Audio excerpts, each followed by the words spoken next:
کاری توشبوونی ئەم نەخۆشیە بریتە لە جۆرە مشەخۆرێک کە لەسەر سەوزاژی ئەو سەوزانی کە نەشۆڕاوەتەوە.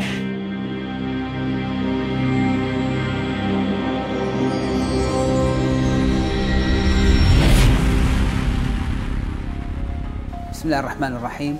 ئەمڕۆ هەستاین بە ئەنجامدانی نەشتەرگەریەک لە تاوەری تەندروستی سمارت کە بریتی بوو لە لابردنی کیسی ئاوی سەرجگەر لە ڕێگەی هەناوبین واتە لە ڕێگای نازور لە ڕێگای سێکونەوە کە پێشتر ئەم نەشتەرگەریە بە هەڵدڕینێکی زۆر گەورەی سک ڕوویە.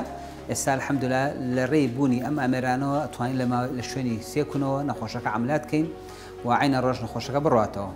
ئەوەی شایانی باسە هۆکاری توشبوونی ئەم نەخۆشیە بریتە لە جۆرە مشەخۆرێک کە لەسەر سەوزاژی ئەو سەوزانی کە نەشۆڕاوەتەوە کە نەخۆشەکە ئیخوا و دوای فترەیەک جاریوایەتە چەند ساڵێک کیس دروستەکە لە لەشی ئینسانە بە تایبەتی لە جگەرە.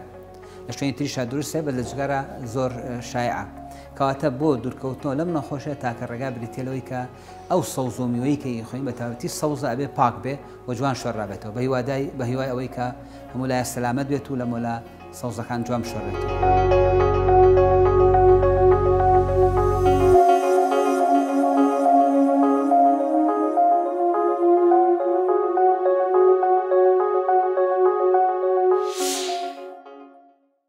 سمارت وەرچەرخانە.